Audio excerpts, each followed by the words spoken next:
अष्टसूत्री प्रगती अष्टवादिनी नेतृत्व 5 कामं पक्का वादा या हमीपत्राच्या निमित्ताने मी आपलं स्वागत करते. दादांनी सविस्तर ह्या सगळ्या गोष्टी सांगितल्या आहेत. त्याच्यात थोड्या गोष्टी मी आणि अमोल दादांच्या वतीने सांगू इच्छिते, कारण आम्ही दोघंही पुण्याचे वनथर्ड लोकप्रतिनिधी आहोत. एक तर टँकर माफियाचा जो उल्लेख दादांनी केला, दादांनी वडगाव शेरीचा वगैरे केला, पण हा अनुभव दादांना मलाही येतो.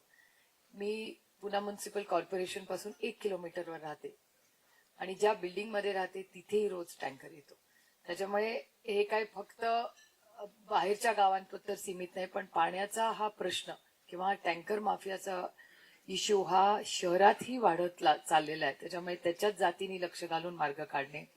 लास्ट माइल कनेक्टिव्हिटी, ज्या मेट्रो बद्दल दादा बोलले आता, त्याची एक लास्ट माइल कनेक्टिव्हिटी जोपर्यंत पूर्ण होत नाही, कारण हा प्रयोग दिल्लीत शिलाजींच्या काळात यशस्वीपणे झाला, त्यानंतर मुंबईमध्ये आजही एवढी मेट्रो झाली असली तरी ट्रॅफिक मुंबईचा कमी होत नाही. याचं कारण लास्ट माइल कनेक्टिव्हिटी पूर्ण झालेली नाही.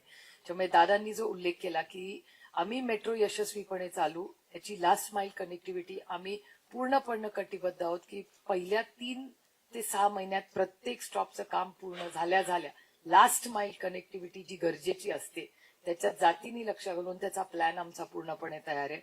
त्यानंतर प्रदूषण असेल, कचरा असेल, शिक्षण, आरोग्य ह्याबद्दल दादा सविस्तर बोललेले. पण ह्याची एक सक्सेस स्टोरी, नाहीतर असं होतं की हमी पत्र आलं की सगळ्यांना वाटतं अरे हा आणखीन एक जाहीरनामा आला. हा जाहीरनामातल्या बऱ्याचशा गोष्टी आम्ही आधी करून दाखवल्या.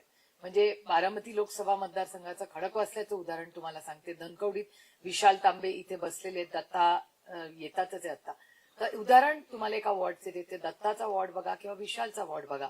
दादांनी केलेली आता सांगितलेली सगळी कामं जरी आम्ही विरोधात असलो तरी आमचे हे सगळे सहकारी यांनी करून दाखवली. उत्तम शाळा त्या धनकवडीत आहेत का आहेत, वारज्यात आहेत का आहेत, सिंहगड रोडला आहेत का आहेत.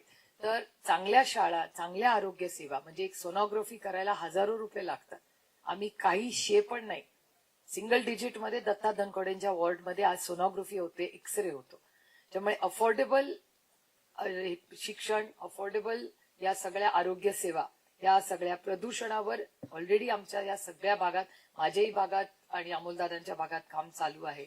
आणि ट्रॅफिकचा तर सोल्युशन ह्याची गरजच आहे. कारण आता इथून मुंबईला जायचं का इथून मगरपट्ट्यात जायचं, मला वाटतं आपण बरेच जण म्हणू हायवेनी मुंबईला गेलेलं सोपं, पण पुण्याचा एक ट्रॅफिकचा पूर्ण प्लॅन दादांच्या नेतृत्वात ऑलरेडी तो प्लॅन झालेला आहे. त्यामुळे ही लास्ट माइल कनेक्टिव्हिटी आणि ह्या गोष्टी केल्या तर ह्या सगळ्यातून पुढच्या 3 ते 5 वर्षात पुण्यात एक मोठा बदल झालेला आपल्याला दिसेल.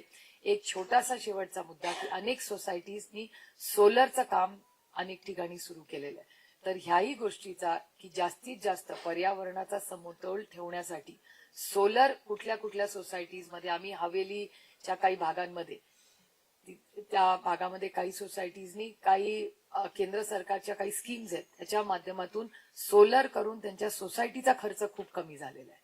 त्यामुळे असेही चांगले इंटरव्हेन्शन या सगळ्या भागात झाले. त्या सक्सेस स्टोरी ज्या झालेल्या आहेत त्या सगळ्यांची एक मूठ बांधण्याचा एक प्रयोग या हमीपत्रात झालेला आहे.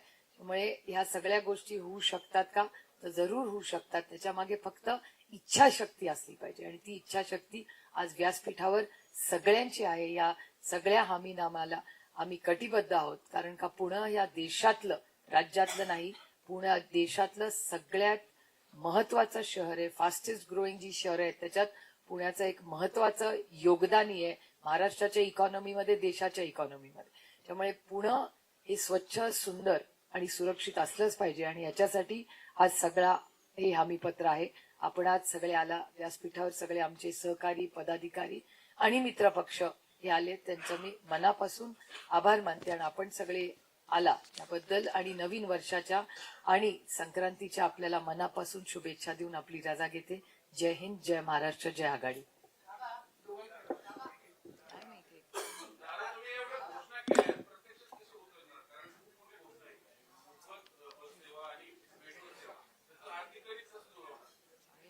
अरे बाबा, प्रत्येक गोष्ट सांगितली, फक्त घड्याळ तुतारीला बटन दाबा, मग सांगतो कसं काय ते करा.